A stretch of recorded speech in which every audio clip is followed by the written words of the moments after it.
Hello everyone, कैसे हैं आप लोग। उम्मीद करता हूँ आप एकदम बढ़िया होंगे। तो साथियों, आज के इस लेक्चर में हम लोग देखने वाले हैं क्लास 10th के हिस्ट्री के चैप्टर नंबर 1 के वन लाइनर क्वेश्चन। साथियों, चैप्टर का नाम है आपका यूरोप में राष्ट्रवाद।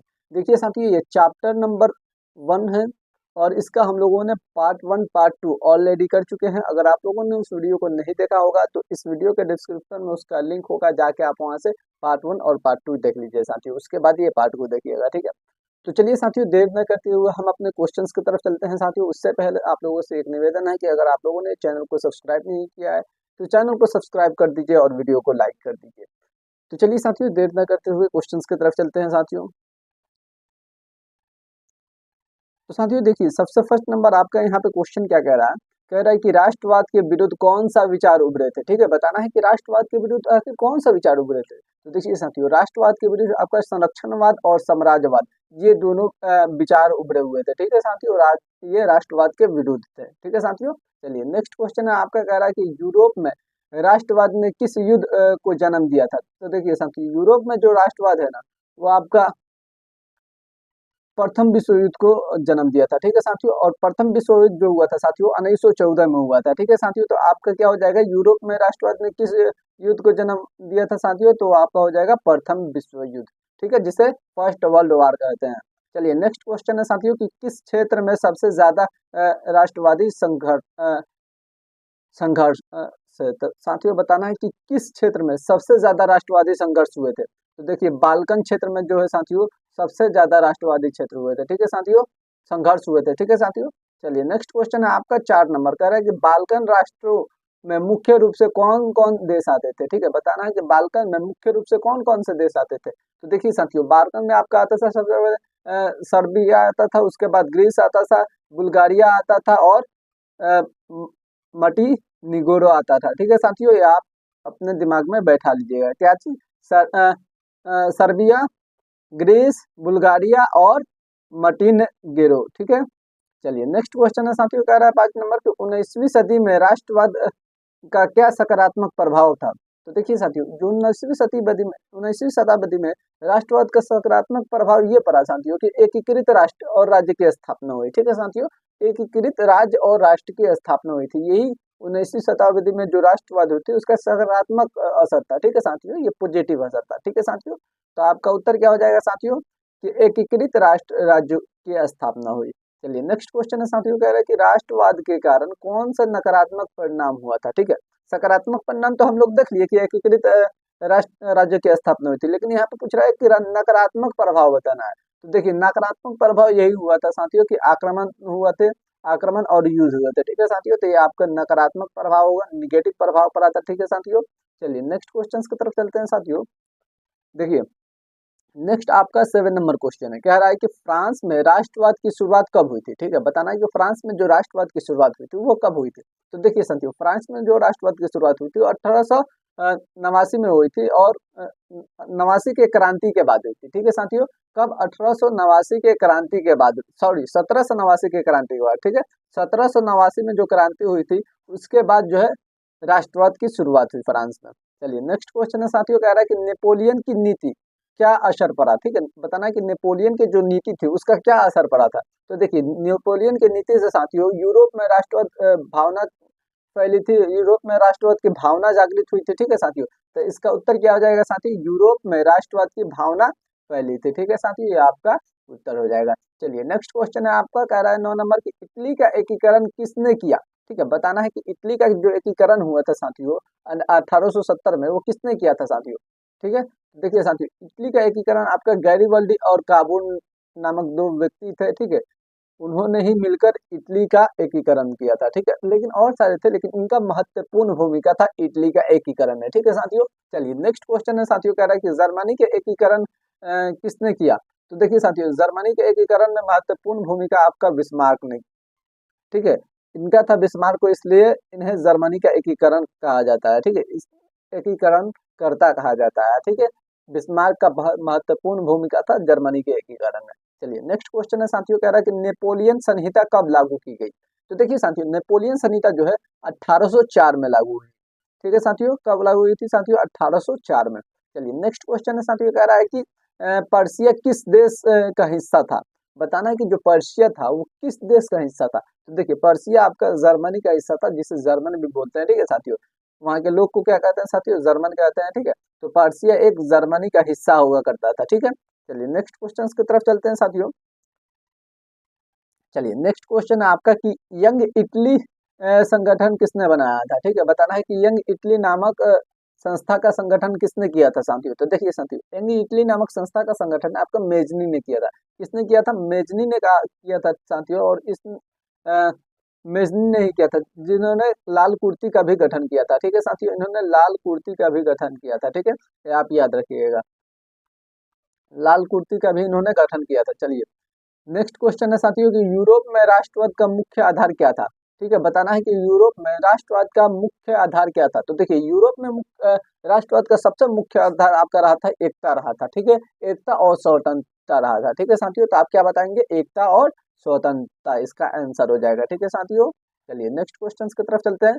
नेक्स्ट आपका 15 नंबर क्वेश्चन है कि नेपोलियन युद्ध का यूरोप पर क्या प्रभाव पड़ा था। तो देखिए साथियों नेपोलियन युद्ध का आपका यूरोप का प्रभाव यही पड़ा था साथियों कि राष्ट्रीय चेतना जागृत हुई, ठीक है। वहाँ के लोगों में राष्ट्रीय चेतना जागृत हुई जब नेपोलियन युद्ध हुआ था, ठीक है, यूरोप में।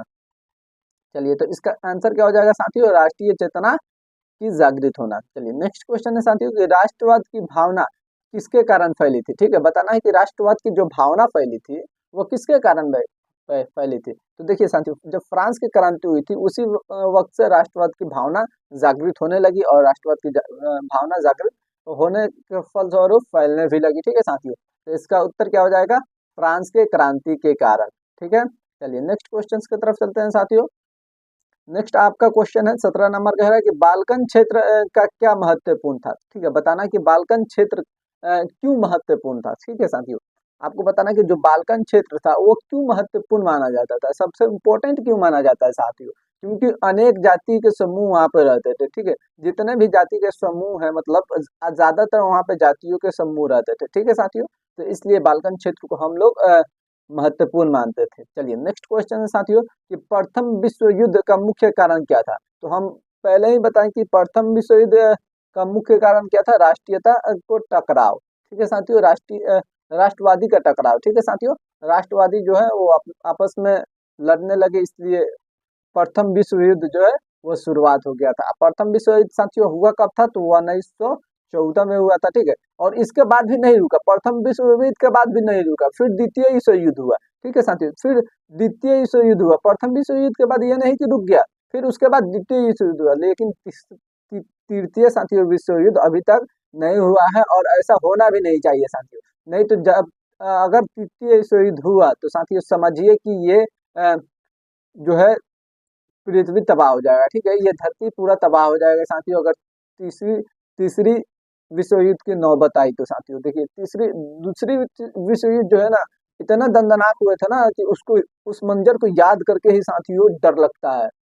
हिरोशिमा, नागासाकी, वो जगह, उस चीज को याद करके ही साथियों आज तक मतलब दिल दहल जाता है साथियों।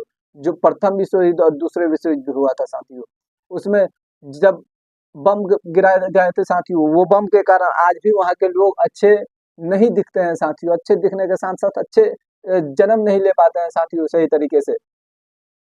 तो इसलिए तृतीय विश्व युद्ध की नौबत नहीं आनी चाहिए साथियों, ठीक है। चलिए नेक्स्ट क्वेश्चन है आपका। नेक्स्ट आपका 14 नंबर क्वेश्चन साथियों है, कह रहा है कि बिस्मार्क की नीति क्या थी। बतानी है कि बिस्मार्क जो थी उसकी नीति क्या थी। तो देखिए बिस्मार्क का एक ही नीति थी, रक्त एवं लौ की अवलंबन, ठीक है साथियों। तो रक्त एवं लौ की अवलंबन अगर पूछ दे किसकी नीति थी, बिस्मार्क की, या रक्त एवं लौ की अवलंबन किसने की थी साथियों, तो वो बिस्मार्क ने की थी, ठीक है। तो इसका आंसर क्या हो जाएगा, लोहे और रक्त की नीति, ठीक है। चलिए नेक्स्ट क्वेश्चन है कि नेपोलियन ने कहाँ कहाँ शासन फैलाया था, ठीक है। बताना है कि नेपोलियन जो था, नेपोलियन वो कहाँ कहाँ शासक फैलाया था। देखिए नेपोलियन बोनापार्ट जो है वो आपका यूरोप के अनेक भागों में और यूरोप के ज्यादातर हिस्सों में जो है वो अपना शासन फैला बैठा था, ठीक है साथियों। तो इसका आंसर क्या होगा, यूरोप के अनेक भागों में। चलिए नेक्स्ट क्वेश्चन है कि मेजनी किस देश से संबंध थे।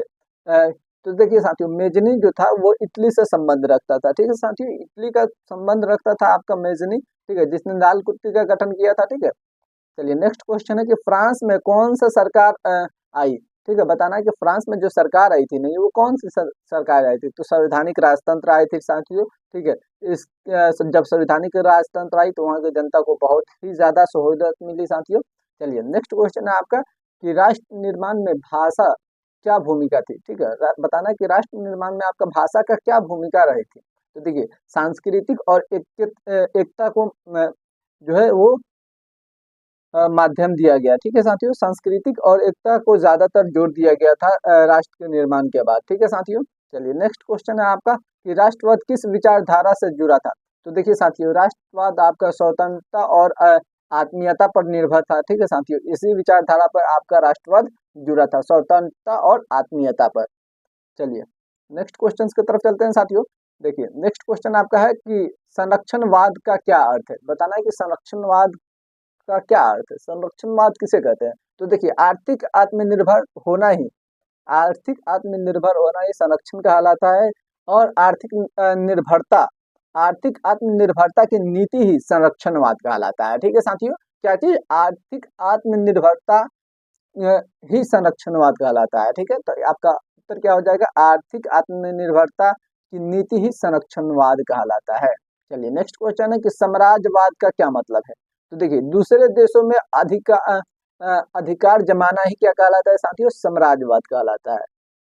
ठीक है, दूसरे देशों में अधिकार जमाना ही साम्राज्यवाद कहलाता है, यही आपका साम्राज्यवाद कहलाता है। चलिए अगला क्वेश्चन है कि राष्ट्रवाद का अक्सर किन पर पड़ता था। ठीक है, बताना है कि राष्ट्रवाद का जो असर है वो सबसे ज्यादा किन पर पड़ता था। तो देखिए पूरे यूरोप पर पड़ता था साथियों। देखिए अगर लड़ाई होगी, युद्ध होगी, तो वहाँ के देश पर ही पड़ेगी, उसके आर्थिक स्थिति पर पड़ेगी। ठीक है साथियों, तो पूरे यूरोप पर पड़ता था राष्ट्रवाद का असर किन पर पड़ता था साथियों, तो वहाँ के जितने भी समस्त यूरोप पर पड़ता था राष्ट्रवाद का असर। ठीक है, अगर युद्ध होगी तो युद्ध का असर सब पर पड़ेगा, राष्ट्रवाद हो रहा है तो राष्ट्रवाद का असर पड़ रहा है। ठीक है, तो इसका आंसर क्या हो जाएगा, पूरे यूरोप पर।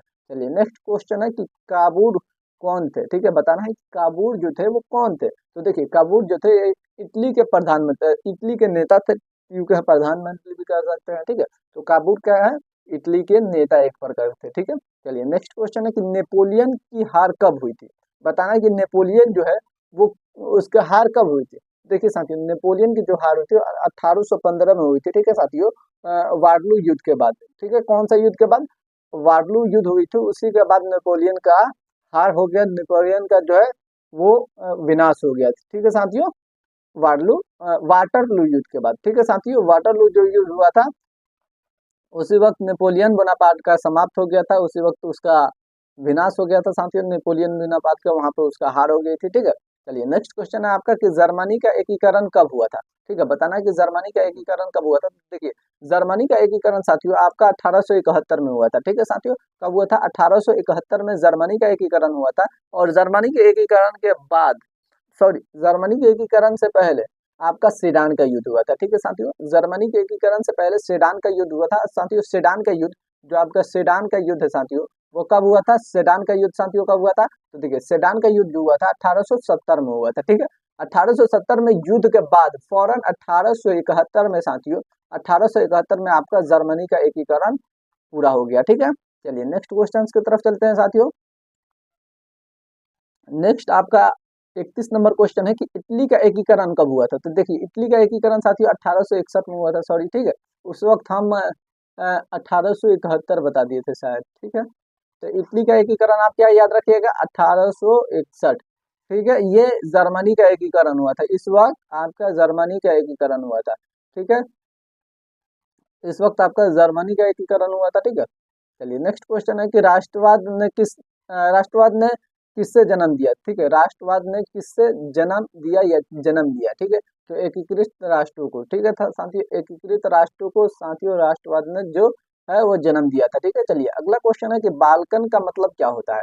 तो देखिए बाल्कन का मतलब पूर्व यूरोप एक क्षेत्र। ठीक है साथियों, मतलब पहले एक क्षेत्र बस्ती थी जिसे हम लोग बाल्कन कहते थे। ठीक है साथियों, पहले के जमाने में एक क्षेत्र थी जिसे हम लोग बाल्कन क्षेत्र कहते थे। वो क्षेत्र कहाँ आता था, किस के अंदर आता था साथियों, यूरोप के अंदर आते थे, उसे हम लोग बाल्कन क्षेत्र कहते थे। ठीक है, इस चलिए नेक्स्ट क्वेश्चन है साथियों कि सांस्कृतिक राष्ट्रवाद का क्या में क्या आता है, ठीक है, बताना है कि सांस्कृतिक राष्ट्रवाद में क्या आता है। तो देखिए सांस्कृतिक राष्ट्रवाद में आपका भाषा आता है, धर्म आता है, परंपरा आता है, ठीक है, तो ये आप याद रखिएगा। चलिए नेक्स्ट क्वेश्चन है कि राष्ट्रीय आंदोलन किससे प्रेरित थी। तो राष्ट्रीय आंदोलन आपके फ्रांस की क्रांति से प्रेरित हुई थी, ठीक है। चलिए नेक्स्ट क्वेश्चन है कि कहाँ कहाँ राष्ट्रवादी आंदोलन हुई, ठीक है, बताना है कि आपका कहाँ कहाँ राष्ट्रवादी आंदोलन हुई थी साथियों। तो देखिए पहला तो आपको फ्रांस में हुई थी, उसके बाद आपका इटली में हुई थी, इटली के बाद बस जर्मनी में हुई थी, जर्मनी के अलावा और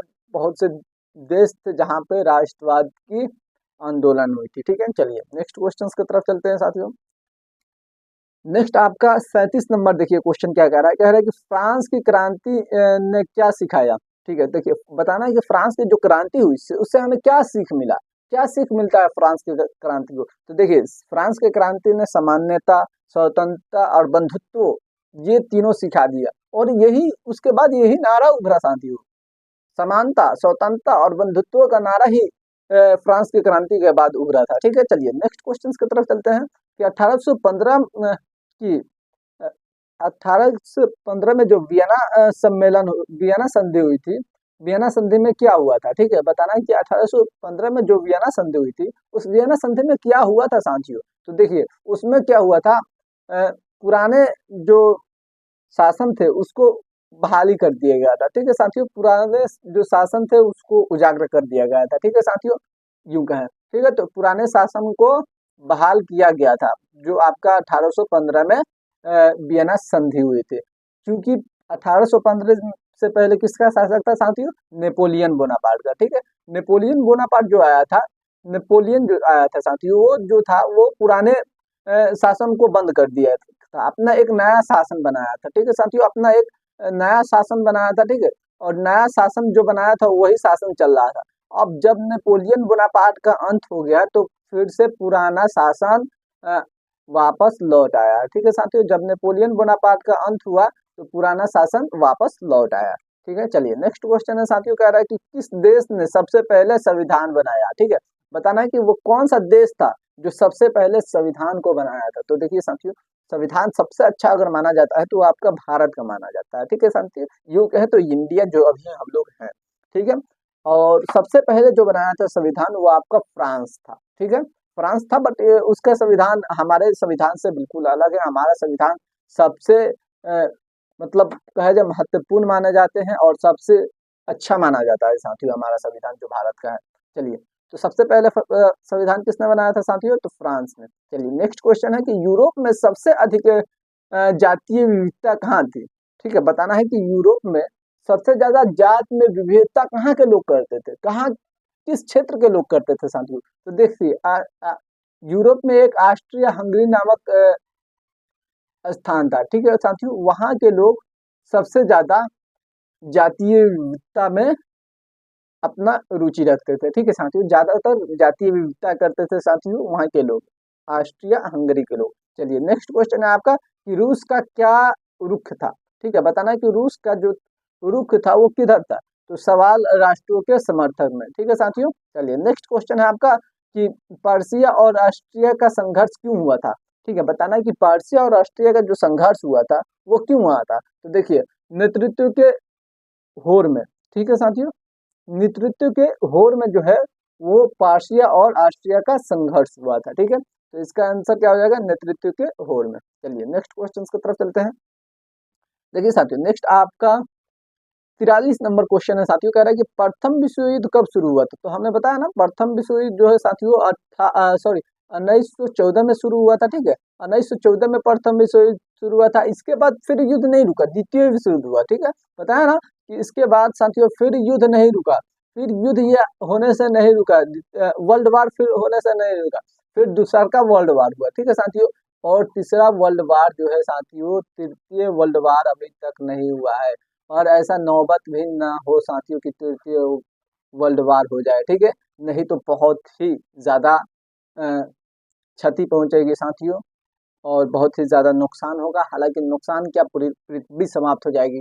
हालांकि अभी जो है वो सभी देशों के पास बड़े बड़े बम है, परमाणु बम है, परमाणु हथियार है, एटम बम है साथियों, तो वो बहुत ही नुकसानदायक होते हैं। ठीक है साथियों, तो इसलिए जो है अभी तृतीय विश्व युद्ध ना हो तो बहुत अच्छा है साथियों। ठीक है, चलिए नेक्स्ट क्वेश्चन है आपका कि बाल्कन संकट क्या था। तो देखिए बाल्कन संकट जो था वो क्षेत्रीय और वर्चस्व होड़ था। ठीक है साथियों, क्या था, क्षेत्रीय और वर्चस्व आपका होड़।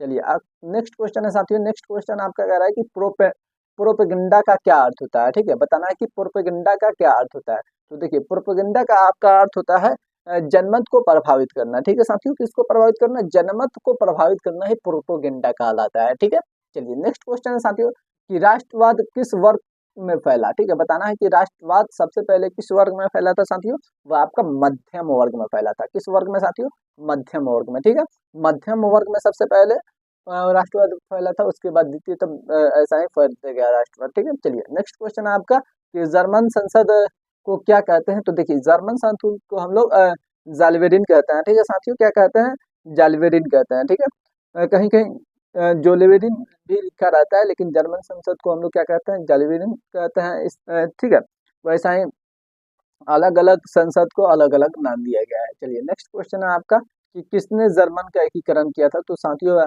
पार्शिया ने आपका जर्मन का एकीकरण किया था। ठीक है, चलिए नेक्स्ट क्वेश्चन की तरफ चलते हैं साथियों। चलिए नेक्स्ट आपका 49 नंबर साथियों क्वेश्चन है कि बाल्कन क्षेत्र का प्रमुख धर्म क्या था। ठीक है, बताना है कि जो बाल्कन क्षेत्र यूरोप के अंतर्गत आता था साथियों, यूरोप के अंतर्गत जितने बाल्कन क्षेत्र आते थे उसके उसमें जो रहने वाले थे उसमें अत्यधिकतर किस धर्म के लोग रहते थे, मतलब किस धर्म को मानने वाले लोग रहते थे, ईसाई धर्म को मानने वाले लोग रहते थे। ठीक है, उस बाल्कन क्षेत्र में जितने भी मतलब ज्यादातर जो धर्म आते थे वो ईसाई ही आते थे। ठीक है, वहाँ पे ज्यादातर ईसाई ही रहते थे। ठीक है, तो देखिए साथियों आज के इस लेक्चर में यानी कि हम लोगों ने पार्ट नंबर 3 में लगभग कितना 48 नहीं 49 क्वेश्चन किए। ठीक है साथियों, 49 क्वेश्चन किए और पार्ट नंबर 2 में हम लोगों ने 70 क्वेश्चन कर लिए थे, 60 नहीं 70 क्वेश्चन कर लिए थे। ये दोनों मिलाकर कितना हो जाता है साथियों, दोनों मिलाकर आपका हो जाता है 119 हो जाता है। ठीक है, कितना 119 में हो जाता है, हाँ 119 साथियों हो जाता है आपका क्वेश्चन। 119 क्वेश्चन हम लोगों ने इस चैप्टर का कर लिया। ठीक है, तो चैप्टर नंबर 1 का यानी कि हिस्ट्री का चैप्टर नंबर 1 का साथियों हम लोगों ने कितना 119 टोटल क्वेश्चंस किए। और साथियों ये जितने भी क्वेश्चंस है साथियों ये सब आपके लिए इम्पोर्टेंट क्वेश्चन है। ये जितने भी क्वेश्चन है ये सब आपके लिए यूं कहे तो साथियों VVI, ठीक है, वेरी वेरी इंपॉर्टेंट है। इसलिए आप सभी क्वेश्चंस को क्या करिए, याद कर जाइए। ठीक है, ये सभी क्वेश्चंस को याद कर जाइए, अच्छे से अपने दिमाग में बैठा लीजिए, अपने दिल में बैठा लीजिए साथियों, क्योंकि यही आपकी एग्जाम में काम आने वाला है और कुछ नहीं साथियों। तो इसलिए जितने भी क्वेश्चंस हम साथियों कराए हैं वो सभी क्वेश्चंस को अच्छे तरीके से एकदम बेहतरीन तरीके से अपने माइंड में बैठा लीजिए और माइंड में बैठाने के साथ साथ अपने दिल में उतार लीजिए ताकि ये कभी निकले नहीं साथियों। तो चलिए साथियों देखिए आज हम लोगों ने आज ये हमारा चैप्टर नंबर 1 खत्म हो गया हिस्ट्री का। इसके बाद हम लोगों ने चैप्टर नंबर 3 करना है हम लोगों को। ठीक है, सॉरी चैप्टर 2 करना है। ठीक है, तो बस आज के लिए इतना ही रहने देते हैं साथियों, फिर मिलते हैं नेक्स्ट वीडियो में। तब तक के लिए जय हिंद, बाय बाय, फिर मिलते हैं नेक्स्ट वीडियो में।